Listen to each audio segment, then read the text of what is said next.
Friday, so it doesn't look like it's coming anytime soon. So more on waiting and what you had to wait for coming shortly. But first, the boss of a Dover-based migrant charity has hit out at UKIP's attitude towards immigration, calling it un-British. Britain is a very moderate country, and I think that that's something to be very proud of. On the whole, I think the language that's being used reflects that amongst the three major parties, but recently the language has become more emotionally charged, and I think the main catalyst for that has been the UKIP political party, which does present quite an extreme view, which is hidden behind fairly clever words, and that strikes me as being remarkably un-British. That's Robert McRae from Migrant Help, who says immigration is lower than people's perception in many parts of the county. Dover is where UKIP launched its immigration policy a couple of weeks ago, but it's hoping the issue will resonate in a number of places across Kent where it hopes to win seats in the coming general election. Mark Reckless, who's standing for the party in Rochester and Stroud, is defending its policies and rhetoric on immigration. Where we allow open-door immigration, essentially to anyone from Europe. Both other parties, they support open-door migration. The Conservatives claim they're going to do something around the edges on benefits, but ultimately they believe that anyone in the European Union should be able to come to our country. UKIP doesn't believe that. We want an Australian-style points-based system which is fair and non-discriminatory and applies the same rules to people from the EU as outside the EU. And the main reason we want to do that is because many areas of our economy, the minimum wage is fast becoming the maximum wage. And if you let employers just take as many people as they want from countries with much, much lower wages, that makes it very, very difficult for our young people to get a job. Well, let's discuss this now. We've got Dr. Heather Rolfe, a Principal Research Fellow at the National Institute of Economic and Social Research, and Matthew Pollard, who is from Migration Watch. Dr. Heather Rolfe, first of all, thanks for joining us. Is it as simple a question as immigration good or bad? No, it's not really as simple as that. I mean, first of all, can I say that I think you did a really good piece before the news that emphasised the economic benefits of migration, but at the same time did raise individual concerns about pay. And of course, on the issue of pay, academic researchers have been looking at the impacts of migration on wages for many years, long before politicians did. And I would say on that multiple studies have failed to find a significant effect. Those that do find effect that's very small on wages at the bottom. Yes, that's what we heard from the professor at 7 o'clock from Oxford University. He was saying exactly that if you are a low-paid worker, it will have an impact if you bring in lots of labour from countries, particularly where wages are lower. Well, very, very slight. So we're talking here about less than 1 pence an hour. So it's something that people really would not notice in their wages. There'd be lots of other pressures on wages. For example, if you're working in the agriculture sector, the effect of supermarkets, the downward pressure on food prices in supermarkets, that pressurises pay at the bottom end way more than something like immigration would. And what about what they, I mean, the other argument is often what they bring to the party, whether they are net contributors or not. I mean, again, the overwhelming evidence, I don't know what your contributor at 7 o'clock said, but the overwhelming evidence there is that migrants put in a lot more than they take out. And of course, you don't have to think very hard about why that is. I mean, they're young, most of them are in work, they contribute, they're not making big demands on the health service, and they don't come over with a lot of children. They only make demands on education, of course, if they stay and have families. So actually their impact on our services is relatively small. They're putting a lot into the financial pot. Of course, then, whether politicians pass that money on into those services is another matter. Well, that's the point, is it? A lot of people would argue that, there is pressure on school places, there is pressure on the health service. Are you saying then that the government of the day could spend more money on those services because they're getting more tax dollars in from the migrants? Well, I mean, that would certainly be an argument, wouldn't it? I mean, people do have valid concerns about services in their communities, schools and hospitals, but those would not be addressed by reducing immigration. In fact, in some areas such as health in particular, they'll be made considerably worse because, of course, a lot of migrants are recruited into jobs in the health service, social care, and so on. So, the problems that people are experiencing with services, such as health and education, by and large, are not the result of increased migration. Okay, let's bring in Matthew Pollard from Migration Watch. So Matthew Pollard, what's the problem? Good morning, John. Morning. Well, the problem isn't with migration per se, it's with the scale of migration. So I agree with Dr. Rolfe, it's neither good nor bad. It's just something that has to be managed well to sort of cope with the pressures from population. So why is it? I mean, most big economies around the world rely on a very big population.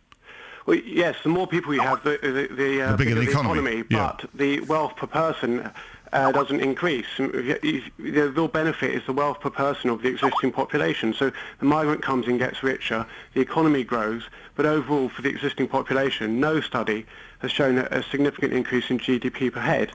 But I'd like to go back to Dr. Heather Rolfe's point there. The biggest study on the fiscal benefit, i.e. do migrants pay in more than they take out, was by Professor Dussman at University College London.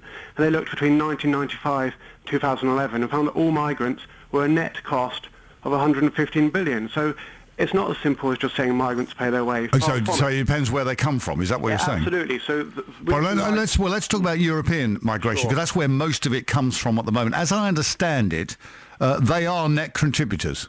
Yeah, so recent EU migrants from 2001 to 2011, that same UCL study showed that they were a small fiscal net contributor. We dispute that. When you say small, how much? Well, from Eastern Europe, about 5 billion over that period. Right. For the whole of the European Union, about 20 billion. We dispute some of the findings, but I agree again with Dr. Rolfe that at the moment, EU migrants tend to be younger, tend to take less out of the health service, but as you're starting to see in Kent and elsewhere, they are staying, they are having families, and of course... And why is that a problem?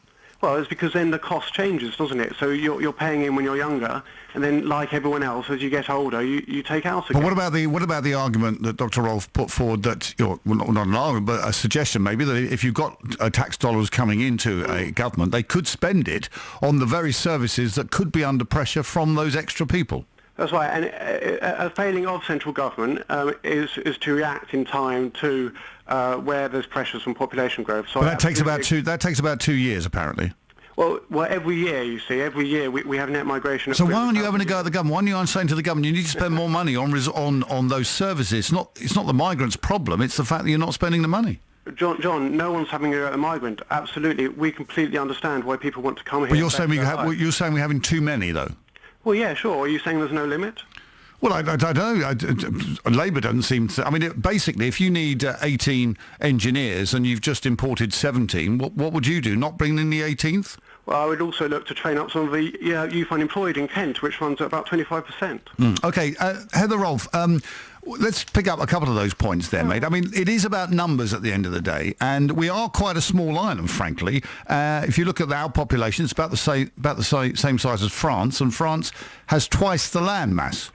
I mean, I don't really want to get into discussions about, what's the maximum kind of population that UK can have, because I don't think that's terribly helpful. But I think, when we're talking about immigration, particularly from Europe, we're not talking about people who come here and stay forever. So a certain proportion of those people go back. And I think this is where the idea of the Australian points-based system does fall down in the context of the UK, because, of course, people who are travelling thousands of miles to go to Australia aren't just going to stay there a few months. People who are coming to the UK from Poland might well be going back. And one of the reasons why we've had an increase in net migration is we've had fewer people leaving. And of course that can change. The population changes all the time. So I can remember in the 1980s there was a big concern about the demographic time bomb. And employers were too many old people here?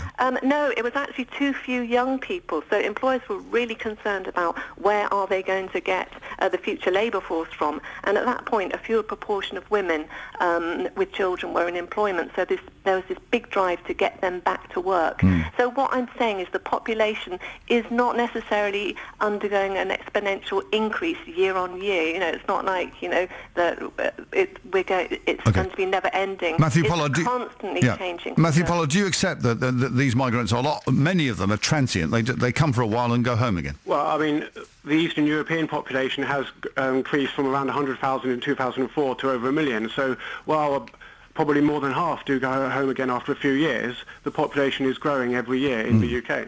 What does Migration Watch think the government should do? Do you support UKIP's plan of having a point system where you would stop free flowing of people across the borders of Europe? No, we don't support the Australian points-based system for the reasons that Dr. Rolfe outlined. That's very much about getting people in on a path to settlement straight away, and that doesn't work with the European Union, which is more about movement of labour around. So what do you do about European migration? So one of the measures that both Labour and the Conservatives have looked at is taking away working tax credits and in-work benefits. Working tax credits, yes. That's right, yeah. And the reason for that is if employers do need migrants as much as they say they do, then they should pay them enough to be able to, so they can support themselves without relying on the taxpayer to subsidise them. Yes, but I mean, we know that it's a very small amount of people who claim out-of-work benefits. Yes, I think it's under 3%. But you make a good point. There may well be people who are getting tax credits for working. If you took them away, that would, I suppose, also bolster up the sort of unskilled labour in this country.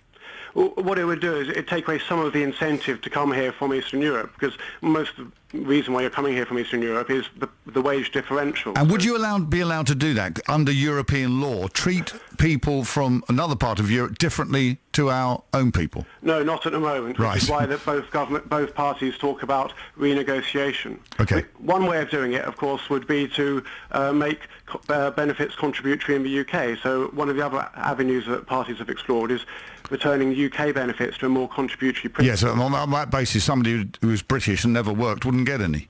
Well, it would mean you'd apply the same rules to a Brit as the EU, and you'd bypass the EU. Matthew Pollard, thank you very much indeed. Matthew Pollard is from Migration Watch. We also heard from Dr. Heather Rolfe, who's Principal Research Fellow at the National Institute of Economic and Social